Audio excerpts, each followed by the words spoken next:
Hai, kami dari kelompok 7 kelas TPBL akan mempresentasikan analisis statistika deskriptif dan inferensia perbedaan rata-rata jam tidur mahasiswa ITK angkatan 2019 sebelum dan saat School from Home atau SFH dengan dosen pengampu Muhammad Aska SSI MSc, mata kuliah pengantar metode statistik.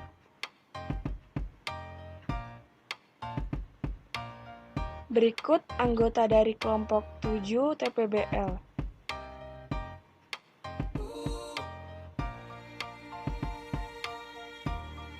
Berikutnya adalah outline presentasi dari kelompok kami. Saya akan menjelaskan terkait latar belakang dari tema yang akan kami bahas. Yang pertama, saya akan menjelaskan terlebih dahulu terkait virus COVID-19. Virus COVID-19 adalah virus yang menyerang sistem pernapasan. Virus ini bisa menyebabkan gangguan infeksi paru-paru yang berat hingga kematian. Dan virus ini menular dengan sangat cepat dan telah menyebar hampir semua negara termasuk Indonesia. Di Indonesia sendiri diberlakukan kebijakan pembatasan sosial berskala besar atau PSBB untuk menekan penyebaran virus ini. Karena adanya virus ini, pemerintah memberikan kebijakan untuk menerapkan School from Home atau SFH. Hal ini untuk mencegah penularan virus COVID-19. Namun, setiap kegiatan memiliki dampak negatif dan positifnya. Kemudian, karena ada kebijakan dari pemerintah, maka berakibat pada perubahan jam tidur mahasiswa. Banyaknya mahasiswa yang mengaku berkurangnya jam tidur dikarenakan menyelesaikan tugas perkuliahan hingga larut malam, membuat mahasiswa mau tidak mau merubah jam tidur mereka. Berdasarkan dari beberapa faktor di atas, maka kami akan melakukan analisa tentang perbedaan rata-rata jam tidur mahasiswa ITK angkatan 2019 sebelum dan saat School from Home atau SFH. Berikutnya, saya akan menjelaskan terkait pembahasan dari tema kami. Jadi di sini saya akan membahas jumlah responden. Berdasarkan populasi, sebelum SFH, terdapat 230 responden. Dan saat SFH, terdapat 250 responden. Dan berdasarkan sampel, sebelum SFH, itu terdapat 131 responden. Dan saat SFH, itu terdapat 146 responden. Metode penelitian ini dibagi 4. Yang pertama yaitu waktu dan tempat penelitian. Adapun sebelum kami melakukan penelitian, pertama kami melakukan pengumpulan data melalui Google Form, yaitu kuesioner online. Dan tempat pelaksanaan yaitu Google Form. Dan kami melakukannya pada tanggal 26 April 2020 hingga 30 April 2020 dengan total yang dihasilkan yaitu sebanyak 210 orang untuk sebelum SFH dan 250 orang saat SFH. Yang kedua, jenis penelitian. Adapun jenis penelitian mengenai perbedaan rata-rata jam tidur mahasiswa sebelum dan saat SFH adalah penelitian korelasional, di mana di sini kami mengukur dan menilai dua variabel hubungan statistik antara kedua variabel dengan tidak berupaya untuk mengendalikan variabel. Yang ketiga di sini teknik pengumpulan data.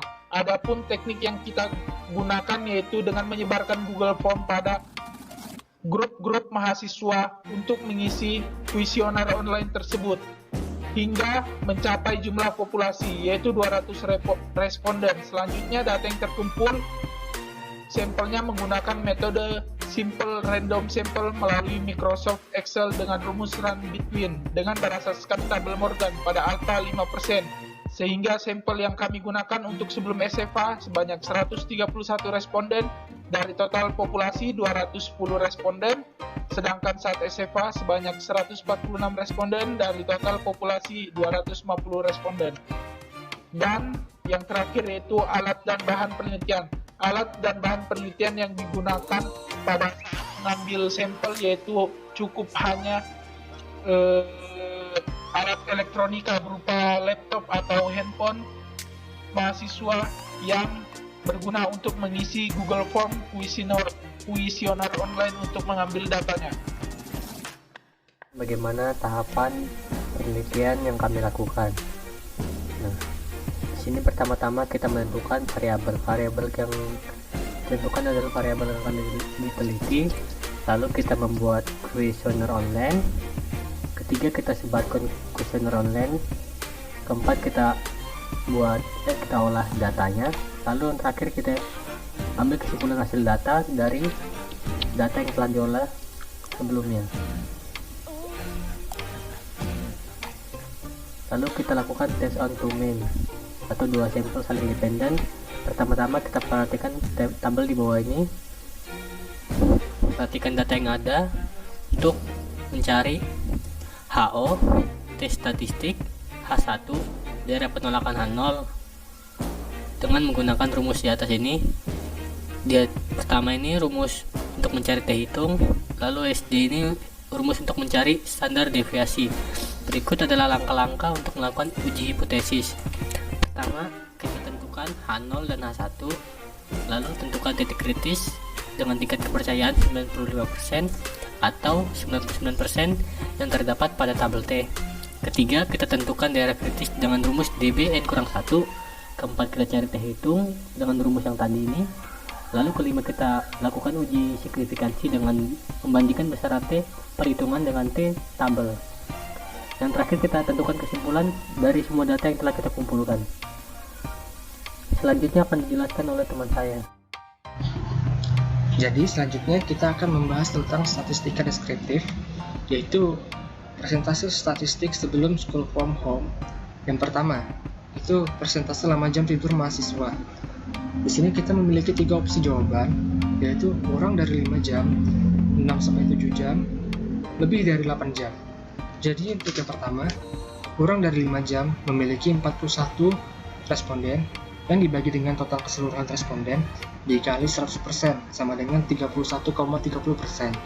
Lalu yang kedua, 6-7 jam berjumlah 84 responden dibagi total keseluruhan dikali 100% sama dengan 64,12%.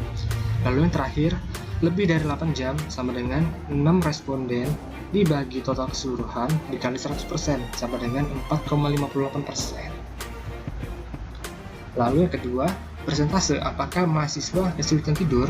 Di sini opsi jawabannya cuma ada 2, ya dan tidak. Untuk yang menjawab ya, itu berjumlah 68 responden dibagi total keseluruhan dikali 100% sama dengan 51,90%. Lalu yang menjawab tidak berjumlah 63 responden dibagi total keseluruhan kali 100% sama dengan 48,10%. Lalu yang terakhir itu persentase faktor lama jam tidur mahasiswa. Di sini memiliki 4 opsi jawaban. Pertama, main game, kedua, menonton film, ketiga, mengerjakan tugas kuliah, keempat, kebanyakan tidur. Untuk yang menjawab main game berjumlah 20 responden dibagi 131 responden dikali 100% sama dengan 15,27%. Lalu yang kedua, yang menjawab menonton film berjumlah 13 responden dibagi total keseluruhan dikali 100% sama dengan 9,92%. Lalu untuk yang mengerjakan tugas kuliah itu berjumlah 93 responden dibagi total keseluruhannya dikali 100% sama dengan 70,99%. Lalu yang terakhir, kebanyakan tidur, yaitu 5 responden dibagi 131 responden dikali 100% sama dengan 3,82%. Nah, ini sekarang kita masuk ke persentase statistik saat school from home. Yang pertama, persentase lama jam tidur mahasiswa saat school from home. Untuk lama jam tidur kurang dari 5 jam atau selama 5 jam, itu dia memiliki persentase sebesar 44,53%. Selanjutnya, untuk lama waktu tidur mahasiswa selama 6-7 jam, itu dia memiliki persentase sebesar 37,67%. Dan untuk lama waktu tidur mahasiswa di atas 8 jam atau selama 8 jam, itu dia memiliki persentase sebesar 17,80%. Dan ini gambarannya pada saat ditampilkan diagram lingkaran. Dari diagram tersebut bisa dilihat bahwa lama waktu tidur mahasiswa di bawah 5 jam atau selama 5 jam, itu dia yang mendominasi dari total sampel sebanyak 146 sampel. Selanjutnya kita masuk ke persentase apakah mahasiswa mengalami kesulitan tidur pada saat school from home. Untuk yang pertama, mahasiswa yang mengalami kesulitan tidur mempunyai persentase sebesar 58,22%. Sedangkan untuk mahasiswa yang tidak mengalami kesulitan tidur, itu dia mempunyai persentase sebesar 41,78%. Dan ini gambarannya pada saat ditampilkan pada diagram lingkaran.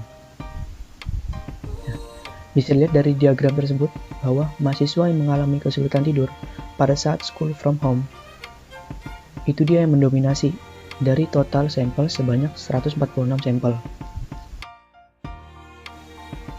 Nah, selanjutnya kita masuk ke persentase faktor-faktor yang menyebabkan lama jam tidur mahasiswa pada saat school from home.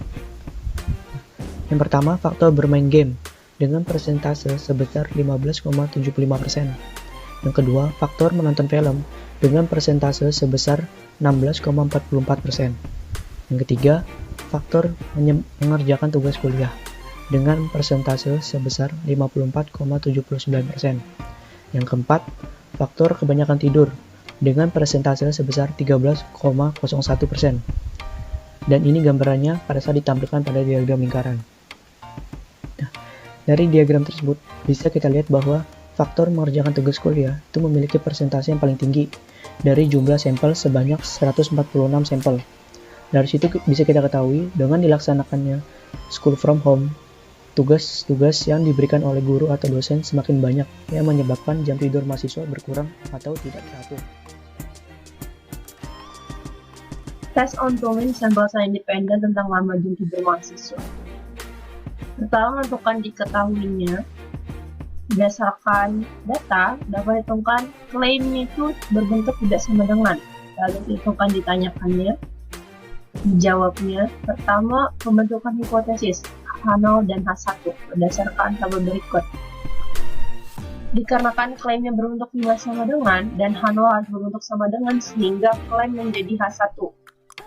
Berdasarkan tabel tersebut, kita dapat menentukan daerah penolakan H0 berdasarkan H0 dan H1. Dalam hal ini, T kurang dari min T alfa per 2 dan T lebih dari T alfa per 2 seperti terlihat pada kurva berikut. Lalu kita menentukan nilai T alfa, dalam hal ini min T alfa per 2 dan T alfa per 2 dengan bantuan tabel distribusi T. Selanjutnya, menentukan nilai T menggunakan rumus pada tabel T statistik. Lalu kita membandingkan nilai T dengan nilai T alfa. Dapat disimpulkan nilai T tidak berada di daerah penolakan H0, sehingga dapat tarik kesimpulan berdasarkan gambar berikut. Karena klaim berbentuk tidak sama dengan dan H0 tidak ditolak, sehingga tidak ada bukti sampel yang cukup untuk mendukung klaim bahwa ada perbedaan rata-rata jam tidur mahasiswa itu angka 19 sebelum dan saat SFI.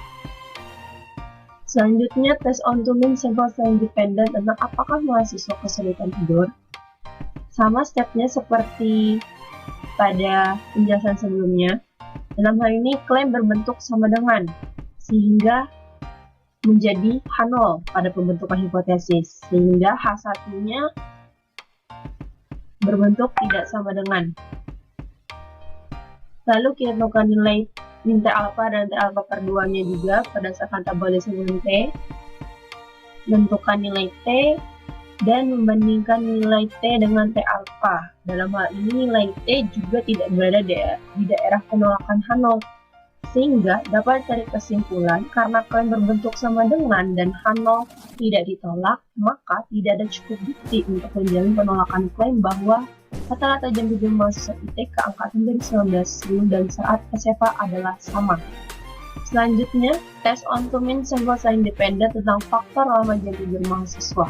Yang pertama juga seperti penjelasan sebelumnya, menentukan diketahui. Dalam hal ini klaimnya berbentuk tidak sama dengan, menentukan ditanyakan, menentukan dijawab. Dalam hal ini H0-nya berbentuk sama dengan karena klaim menjadi H1 berdasarkan tabel berikut. Lalu menentukan daerah penolakan H0 juga sama menggunakan T kurang min T alfa per 2 dan T lebih dari T alfa per 2. Lalu menentukan nilai T alfa dengan bantuan tabel tersebut T dalam hal ini untuk mencari min T alfa per 2 dan T alfa per 2. Lalu menentukan nilai T sama juga menggunakan rumus seperti yang sebelumnya. Setelah mendapatkannya, kita cari perbandingannya. Dalam hal ini nilai T tidak berada di daerah penolakan H0 sehingga bisa kita tarik kesimpulan pada serangga gambar berikut. Karena klaim berbanding tidak sama dengan dan H0 juga ditolak, maka tidak ada bukti sampel yang cukup untuk mendukung klaim bahwa ada perbedaan faktor lama jam tidur mahasiswa sebelum dan saat SFH. Kesimpulan yang pertama ada statistika deskriptif. Berdasarkan perhitungan di atas, dapat disimpulkan bahwa yang pertama, persentase lama jam tidur mahasiswa sebelum SFH dominan pada 6-7 jam, sedangkan saat SFH dominan pada kurang dari 5 jam. Untuk yang kedua, persentase apakah mahasiswa kesulitan tidur sebelum dan saat SFH dominan ya. Yang ketiga, persentase faktor lama jam tidur mahasiswa sebelum dan saat SFH dominan pada mengerjakan tugas kuliah. Yang kedua, ada statistika inversia.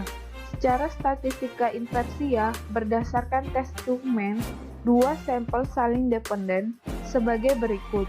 Yang pertama, lama jam tidur mahasiswa sebelum SFH dan saat SFH didapatkan kesimpulan bahwa tidak ada cukup bukti sampel yang cukup untuk mendukung klaim bahwa ada perbedaan rata-rata jam tidur mahasiswa IPK angkatan 2019 sebelum dan saat SFH.